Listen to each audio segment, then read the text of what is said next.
কথাখিনি আপোনালোকে আমাৰ দলৰ ভৱিষ্যতৰ স্বাৰ্থত দলৰ সুৰক্ষাৰ স্বাৰ্থত আজিৰ দিনটোৰ পৰা এক নতুন সাজেৰে নতুন মনেৰে নতুন উদ্যম আৰু নতুন আশাৰে আপোনালোকে কৰ্ম প্ৰস্তুতি চলাব বুলি মই আশা প্ৰকাশ কৰিছোঁ। ভাৰত আৰু পাকিস্তানৰ মাজত যদি কেতিয়াবা যুদ্ধ হৈছে বুলি আমি শুনো, আমি ভয় নাখাওঁ। আমি এইকাৰণেই ভয় নাখাওঁ যে আমি জানো যে সীমান্তত BSF আছে আমাক বচাব। আমাৰ যদি কাৰোবাৰ ঘৰত জুই লাগে আমি ফায়াৰ ব্ৰিগেডলৈ ফোন কৰোঁ, কাৰণ আমি জানো যে ফায়াৰ ব্ৰিগেড আহিলে জুই নুমাব। কাৰোবাৰ যদি বেমাৰ হয় আমি 108ত ফোন কৰোঁ, ডাক্তৰক ফোন কৰোঁ। আৰু আমাৰ ইলেকশ্যন আহিলে ইলেকশ্যনৰ প্ৰত্যেকটো বিষয়ত আমাৰ প্ৰয়োজন হয় BLF। এখন যুদ্ধত BSFৰ কিমান ডাঙৰ ভূমিকা থাকে। এখন ফায়াৰ ব্ৰিগেডৰ জুই জ্বলা জেগাত যিমান দৰকাৰ থাকে, এটা ইলেকশ্যনৰ নাভি কেন্দ্ৰ হৈছে BLO। কাৰণ BLO মানে এটা ভোট কেন্দ্ৰ তেওঁ হৰ্তা কৰ্তা বিৰোধা। MLA খেলিব আজি তাৰিখত খাটাংকে ময়ো ক'ব নোৱাৰোঁ বিহাৰীত আমাৰ কেণ্ডিডেট কোন, কিন্তু আজি তাৰিখত আমাৰ দলৰ চবেই জানে যে আমুক কেন্দ্ৰটোত আমাৰ দলটোৰ গোটেই নিৰ্বাচনটোৰ পৰ্যায়ক্ৰমে ক্ৰমণিকা কাৰ্যক্ৰমণিকা কোনে চম্ভালিব। আৰু এইবাৰ আমাৰ অসম কংগ্ৰেছে এই প্ৰস্তুতিটো খুব বিজ্ঞানসন্মতভাৱে গৱেষণা প্ৰকৃতভাৱে কৰিছে। এইকাৰণে যে শেষ মুহূৰ্ততো যদি দলৰ প্ৰাৰ্থীৰ ঘোষণা হয়, তেওঁৰ হাতত APCCA বা ৰিপুণবুৱা ডাঙৰীয়াই BLM লিষ্টখন দি দিয়াৰ লগে লগে তেওঁৰ কাৰণে প্ৰভুকি হ'বলগীয়া যাতে কোনো কাৰণ নাথাকে, সেইকাৰণে আমি আগতীয়াকৈ প্ৰস্তুতি আৰম্ভ কৰিছোঁ। সেনাপতি লাগিব যুদ্ধ, সেনাপতিবিহীন যুদ্ধ হ'ব নোৱাৰে। কিন্তু ভাৰতবৰ্ষৰ সামৰিক বাহিনী যিজন সেনাপতি আমি লেফটেনেণ্ট কৰ্ণেল বুলি কওঁ, লেফটেনেণ্ট জেনেৰেল বুলি কওঁ, যিজন জেনেৰেল তেওঁতো ৰিটায়াৰ হৈ থাকে, তেওঁ অৱসৰ লয়, নতুন এজন আহে, নতুন আহিব। এই নতুন কোন সেনাধ্যক্ষ হ'ব, যে সেনাধ্যক্ষ কোন হ'ব, মই যুদ্ধ কৰিম নে নকৰিম সেই বুলি কোনো সৈনিকে কিন্তু ভাবি নাথাকে, কোনো সৈনিকে ভাবি নাথাকে। সৈনিকৰ কথা হৈছে সেনাধ্যক্ষৰ নামত যোনে মোক যেতিয়া যি নিৰ্দেশ দিব সেই নিৰ্দেশ মই পালন কৰিম। আৰু যুদ্ধ জিকাৰ পাছত বিভিন্ন 15 আগষ্টৰ 26 জানুৱাৰীৰ দিনা মেডেল ঘোষণা হয়। আপোনালোকে চাব, মেডেল সেনাধ্যক্ষও পায়, লেছ নায়কেও পায়, সৈন্য বাহিনীও পায়। এই যিটো 2026ৰ নিৰ্বাচন, বন্ধুসকল, এই নিৰ্বাচন কোনো এজন ব্যক্তিৰ স্বাৰ্থত হ'বলগীয়া নিৰ্বাচন নহয় যে মই MLA হ'ম, মোৰ কি হ'ব, মই কি পাম। এই চিন্তা চৰ্চাৰে এই ইলেকশ্যন অসমৰ ৰাইজে, এই চিন্তা চৰ্চা অসমৰ ৰাইজৰ নহয়। কালি মই এতিয়া মোক ৰিপুণবুৱা ডাঙৰীয়াই ক'লে যে কালি প্ৰশিক্ষণ শিবিৰত মই 3 মিনিটমান কথা কৈছিলোঁ। তেখেতে মোক ক'লে যে কালি কোৱা কথাটো আজি ইয়াত আকৌ ক'বা। কালি মই যি কথা কৈছিলোঁ মোৰ ফেচবুক লাইভত আছে। ৰাতি মোক বহুতে প্ৰশ্ন কৰিছিল। মই কালি কৈছিলোঁ যে বিজেপিৰ ধনবল আছে, আমাৰ ইমান ধনবল নাই। বিজেপিৰ বাহুবল আছে, বাহুবল মানে police, military, CBI, ED, income tax, CM vigilance, বাহুবল আছে। আমাৰ হাতত বাহুবল নাই, কিন্তু আমাৰ মনোবল আছে। এতিয়া মোক ৰাতি বহুতে মেছেজ দিছে যে আপুনি মিটিঙত মনোবল বুলি ক'লে অকল মনোবলে ইলেকশ্যন কেনেকৈ জিকিব, আমিতো বুজি পোৱা নাই। ভাষণৰ পাছত আহিছে আমাৰ দলৰে বহুত প্ৰতিষ্ঠ সমালোচকৰ মেছেজ আহিছে যে অকল মনোবলেৰে ইলেকশ্যন জিকিব পাৰিবি। বন্ধুসকল, মনোবল ক'ৰ পৰা আহে? আমাৰ শাস্ত্ৰত আমাৰ যিটো মহাজাগতিক সময়, আমাৰ এবছৰ দুবছৰ 3 বছৰ 1 ঘণ্টা 2 ঘণ্টা সময়টো আমি কেলেণ্ডাৰ আৰু ঘড়ীত গলোৱা সময়। মহাজাগতিক সময় য'ত মহাজগত সৃষ্টি হৈছিল, সেই মহাজাগতিক সময়টোক আমাৰ শাস্ত্ৰই 4টা ভাগত ভাগ কৰিছে, 4টা কালত ভাগ কৰিছে, 4টা যুগত। আৰু তাৰ প্ৰথম যুগটো হৈছে সত্য যুগ। সত্য যুগত কেৱল সংঘাত হৈছিলে সত্য ৰক্ষাৰ কাৰণে। কোনোবাই যদি কথা দিলে, বচন দিলে, সেই বচন ৰাখিবৰ কাৰণে সত্য যুগৰ মূল যুঁজখন আৰম্ভ হৈছিল। আৰু তাৰ একেবাৰে চৰমতম উদাহৰণ হৈছে ৰজা হৰিশ্চন্দ্ৰই কৈছিলে যে মুনিবৰ আপুনি যি বিচাৰে মই তাকে দিম। ৰাজ্য ল'লে, পত্নীক ল'লে, পুত্ৰক বিচাৰিলে পুত্ৰকো দিলে। আৰু শেষত গৈ পেলাই চন্দা লৈছিল নিজৰ জাবান ৰাখিবৰ কাৰণে, সত্যক ৰক্ষা কৰিবৰ কাৰণে। সেয়া আছিলে সত্য যুগ। তাৰপাছত যুগটোক কোৱা হয় ত্ৰেতা যুগ। আমাৰ এতিয়া অসমত এটা শ্লোগান আমাৰ কংগ্ৰেছলে দি আছে, যুঁজ এখন হ'ব। দিছেনে নাই? যুঁজ এখন হ'ব। আৰু যুঁজৰ ভৰসা কাৰ ওপৰত? যুঁজৰ আশা ভৰসাৰ মূল নাভি কেন্দ্ৰ হৈছে BLF। কাৰণ বিহালী সমষ্টিৰ যিমান ভোট কেন্দ্ৰ আছে, তাৰ যদি 60% ভোট কেন্দ্ৰত আমি মেজৰিটি ভোট পাওঁ, আমাক কোনোবাই কৰিব পাৰিব? অৰ্থাৎ ভোট কেন্দ্ৰত জিকিলেহে পঞ্চায়তত জিকিব, পঞ্চায়ত জিকিলে জিলা পৰিষদ জিকিব, আৰু জিলা পৰিষদ জিকিলে MLA জিকিব। যদি মূল বুথত হাৰি যাওঁ, আৰু মই আপোনাক প্ৰশ্ন কৰোঁ যে আপুনি কেনেকৈ আপোনাৰ ভোটত মোক জিকাব পাৰিব? এই প্ৰশ্নৰ প্ৰশ্ন যেতিয়া সুধিম, উত্তৰ দিয়াৰ আগতে আপুনি মোৰ ওপৰত হাঁহি উঠিব যে মই মোৰ বুথত জিকাব পাৰিলো, আৰু মই আপোনাক প্ৰশ্ন কৰিছো যে কিয় আমি হাৰিলো। সেইকাৰণে এই যুঁজ এখন হ'ব। এই প্ৰসংগটোত মই দুটা কথা খালি ক'ব বিচাৰিছো যে ত্ৰেতা যুগত যিখন যুদ্ধ হৈছিলে, এইখন আছিলে দুখন ৰাষ্ট্ৰৰ মাজত, দুজন ৰজাৰ মাজত। এজন শ্ৰীলংকা ৰাৱণ, এজন অযোধ্যা ৰাম। যুদ্ধ হৈছিল। তাৰপাছত আহিলে দাপৰ যুগ। দাপৰ যুগত যুদ্ধ কাৰ মাজত হ'ল?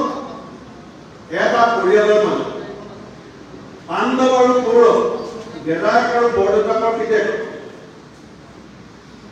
পাণ্ডৱ আৰু কৌৰৱ একে তেজৰ, একে বংশৰ, এটা বংশৰ মাজত ৰাজ্য লৈ পেলাই, গাঁও লৈ পেলাই যুদ্ধ হ'ল। আৰু দুৰ্যোধনক যেতিয়া কৃষ্ণই বুজাইছিল যে পাণ্ডৱক ইমান ডাঙৰ জেগা নালাগে, 5খন গাঁও দি দিয়া, তেতিয়া অহংকাৰী দুৰ্যোধনে ক'লে পোচাকটো মেটেৰিয়েল নিদিওঁ, মানে বেজি আগৰ কথা মাতি অকলো বিনা যুদ্ধে নিদিওঁ। সেইকাৰণে পৰিয়ালৰ মাজত যুদ্ধ হ'ল। আৰু এতিয়া আমাৰ যিটো যুদ্ধ 2026 হ'ব, মই কালি ক'লো যে মনোবলত আমি জিকিব লাগিব। এতিয়া মোক সুধিছে যে মনোবলত কেনেকৈ জিকিব? মনোবলটো ক'ৰ পৰা আহে? মনৰ বলটো ক'ৰ পৰা আহে? আমাৰ দেহত শাস্ত্ৰ মতে 5টা ইন্দ্ৰিয় আছে, পঞ্চেন্দ্ৰিয় বুলি কয়। এটা হৈছে কাণ, আমি শুনিলে গম পাওঁ চৰাই মাতনে, মানুহৰ মাতনে, গৰু নে ঘোঁৰাৰ মাত। এটা হৈছে হাত, আমি স্পৰ্শ কৰিলে গম পাওঁ ঠাণ্ডা নে গৰম। এটা হৈছে জিভা, আমি জিভাত লগালে গম পাওঁ জ্বলা নে টেঙা নে মিঠা। এটা হৈছে চকু, আমি দেখিলে গম পাওঁ দিন নে পোহৰ নে পুৰুষ নে মহিলা। আৰু এটা কি? নাক, আমি শুনিলে গম পাওঁ গোলাপ ফুল নে তগৰ ফুল নে নাচি ফুল। কিন্তু বিজ্ঞানে কৈছে নহয়, আৰু এটা ইন্দ্ৰিয় আছে, সেইটো হৈছে পঞ্চেন্দ্ৰিয়। এইটো পঞ্চেন্দ্ৰিয়। আৰু এটা ইন্দ্ৰিয় আছে পঞ্চেন্দ্ৰিয়। যিটোৰ নাম হৈছে অনুভৱ, যিটোৰ নাম হৈছে তপস্যা, যিটোৰ নাম হৈছে ধ্যান, সেইটো আমি কেনেকৈ গম পাওঁ? যেতিয়া আমাৰ মন আৰু মগজ আমি একাত্ম কৰি পেলাই আমি এটা চূড়ান্ত সিদ্ধান্তত উপনীত হ'ব পাৰোঁ। সেইটোৱে হৈছে আমাৰ উইল পাৱাৰ, মনোবল। আমাৰ মনটোৰ জৰিয়তে আমাক সঠিক নিৰ্দিষ্ট সিদ্ধান্তটোৰ কাৰণে আগুৱাই নিয়া পৰ্যায়টোৰ নামেই হৈছে আমাৰ মনোবল। আৰু এতিয়া প্ৰশ্ন হৈছে মনোবলৰ মাজেদি আমি কেনেকৈ জিকিম? কংগ্ৰেছ দল কেনেকৈ 2026 ক্ষমতালৈ আহিব? বন্ধুসকল, যেতিয়া এই যুদ্ধখন প্ৰথমতে আপুনি আপোনাৰ নিজৰ মনটোত জিকি ল'ব। এতিয়া ইয়াত আমি বহি আছো, ৰিপুণ বৰাই ভাষণ দিছে, ভূপেন বৰাই ভাষণ দিছে, আৰু আপুনি ভাবি আছে এওঁলোকেতো কৈছে আমি জানো জিকিব পাৰিম? আমি জানো জিকিম? আমি যদি নিজৰ মনটোৱে স্থিৰ কৰি ল'ব নোৱাৰো, নিজৰ মন আৰু মগজটোক যদি আমি সঠিক এটা দিশ দেখাই দিব নোৱাৰো, আমি আনক দেখাব পাৰিমনে? আমি আনক বুজাব, মোৰ মনটোৱে যদি উগুল থুগুল, মোৰ মনটোৱে যদি থৰক কৰক, মই নিজেই যদি বিভ্ৰান্ত, আপোনাক কেনেকৈ মই পথটো দেখুৱাই দিম? আৰু মানুহে গম পায়, আজিকালি মানুহে লিখা পঢ়া মানুহ, শিক্ষিত মানুহ, মই যেতিয়া আপুনি যেতিয়া কোনোবা এঘৰ মানুহক ফুৰিবলৈ যায়, আলহী হৈ পেলাই গৃহস্থ যেতিয়া বাহিৰলৈ ওলাই আহে, আপুনি চকুত দেখিলে গম পায় আপুনি অহাৰ কাৰণে মানুহজনে ভাল পাইছে নে বেয়া পাইছে, গম পায় কিবা কম।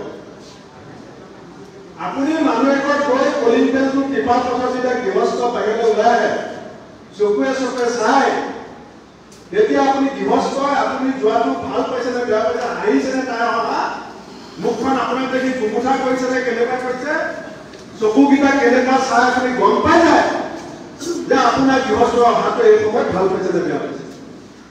আমাৰ কংগ্ৰেছ কৰ্মীকেইটা বিহালী চেণ্টাৰত থিয় হ'ব, আমাৰ কংগ্ৰেছ কৰ্মীকেইটা বিশ্বনাথ চেণ্টাৰত থিয় হ'ব, আমাৰ কংগ্ৰেছ নেতা যেতিয়া গড়পুৰত থিয় হ'ব, ৰাইজে চাব যে এওঁলোকৰ দম আছে নাই চৰকাৰ আনিব পৰা, এওঁলোকৰ কথা বতৰা বিজেপিৰ বিকল্প শক্তি হয় নে নহয়, এওঁলোকে বিজেপিৰ বিকল্প হ'বৰ কাৰণে এওঁলোকৰ পৰিকল্পনা আছে নে নাই, এওঁলোকে কালি বিজেপিৰ বিকল্প এখন ভাল চৰকাৰৰ গৰাকী বুলি ভাবিব পাৰো নে নোৱাৰো, এইটো ৰাইজে আমাৰ ওপৰত চকু ৰাখিব, ৰাইজে চকু ৰাখিব। আমি যেনেকে ছোৱালী এজনী বিয়া দিয়াৰ সময়ত দৰা এটা আহি চশমা লগাই গাড়ী লৈ চুট্টাই কৰি ছোৱালী বিচাৰিলে আমি ছোৱালী দিওঁ, আমি নিদিওঁ। আমি প্ৰথমতে ল'ৰা কি ক'ম যে তোমাৰ মা দেউতাক পঠাবা, তাৰপিছত ছোৱালী মা দেউতাক যাব, সকলো ফালে খবৰ ল'ব, ঘৰখন কেনেকুৱা, উপাৰ্জন কেনেকুৱা, পৰিয়াল কেনেকুৱা, স্বভাৱ কেনেকুৱা, তাৰপাছত সিদ্ধান্ত হ'ব আঙুলি পিন্ধোৱা। ইলেকশ্যনো তেনেকুৱা, এখন চৰকাৰ চলি আছে, এই চৰকাৰখন ৰাইজে যদি বদলাব লাগে, ইমান কথা ৰাইজৰ ভাবিবলৈ সময় নাই, যিবিলাক কথাৰ কাৰণে চৰকাৰখন বদলোৱা দৰকাৰ আছে,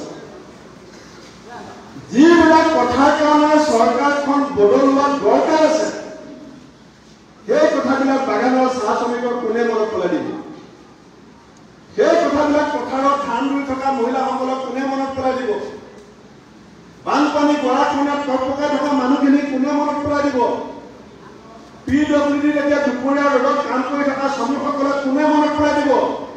এই যে বিজেপিয়ে কৈছিল চাহ শ্ৰমিকৰ মজুৰি 365 টকা কৰা হ'ব, আৰু আজি 10 বছৰ যে চাহ শ্ৰমিকৰ মজুৰি বৃদ্ধি নহ'লে, এই কথাবিলাক কোনে মনত পেলাই দিব।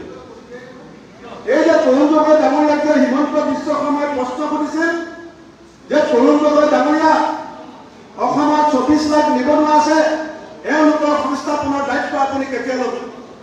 আৰু আজি হিমন্ত বিশ্ব শৰ্মা ডাঙৰীয়াক অসমৰ বিশ্বনাথ জিলাৰ ৰাইজৰ সন্মুখত গৈ এই প্ৰশ্ন কোনে সুধিব যে অসমত আজি তাৰিখত 34,42,000 নিবনুৱা আছে, এওঁলোকৰ দায়িত্ব আপোনালোকে কেতিয়া ল'ব? কথাই কথাই যে মুখ্যমন্ত্ৰীয়ে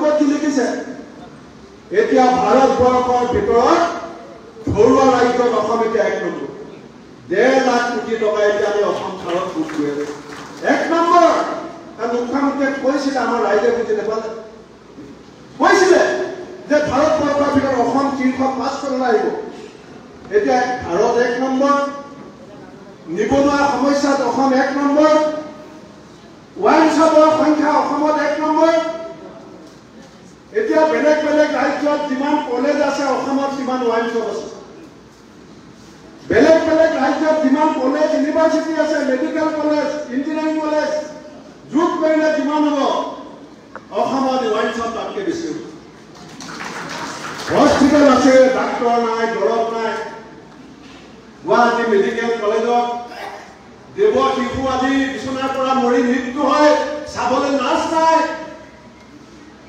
আপুনি যদি বিশ্বনাথ হস্পিটেলত পেচেণ্ট লৈ যায় তেওঁলোকে কেৱল তেজপুৰ মেডিকেললৈ ৰেফাৰ তেজপুৰ মেডিকেলত পেচেণ্ট লৈ যাওক গুৱাহাটীলৈ ৰেফাৰ আনকি বিজেপিৰ এমপি এমএলএ বিলাকৰ যেতিয়া কিবা অসুখ হয় তেওঁলোকে অসমৰ হস্পিটেল বিচাৰি নাপায় দিল্লীত গৈ পেলাই এণ্ট্ৰি দিয়ে এয়া হৈছে আমাৰ অসমৰ অৱস্থা এই অসমখনৰ দায়িত্ব আমি কংগ্ৰেছ দলে ল'ব বিচাৰিছো মই এখানে প্ৰথমতে কৈছিলো যে ব্যক্তি স্বাৰ্থত নহয় দলৰ স্বাৰ্থত নহয় আমাৰ সমাজখনৰ স্বাৰ্থত নিষ্পেষিত শোষিত বঞ্চিত শ্ৰমিকসকলৰ স্বাৰ্থত এই যে লাখ লাখ নিবনুৱা মূৰে কপালে হাত দি আছে মাকে 12.5 টকা অৰুণোদয় পাই আছে অৰুণোদয় 12.5 টকা ঘৰ চলিব নোৱাৰে আৰু 12.5 টকা দিয়াৰ জৰিয়তে আমাৰ যে জাতিটো কৰ্ম বিমুখ কৰা হৈছে অসমৰ কৰ্ম সংস্কৃতি যে ধ্বংস কৰা হৈছে স্থায়ী সংস্থাপনৰ গোটেই ৰাস্তাবিলাক যে বন্ধ হৈ গৈছে উপাৰ্জনৰ কোনো দিশ নোপোৱা হৈছে এই পৰিস্থিতিৰ অৱসান ঘটাবলৈ হলে আমি বিজেপিৰ বিকল্প হিচাপে কংগ্ৰেছ দলৰ নেতাকৰ্মীসকলে একত্ৰিত হৈছে দায়িত্ব আমি কাণ পাতি ল'ব লাগিব ক্ষমতা কংগ্ৰেছ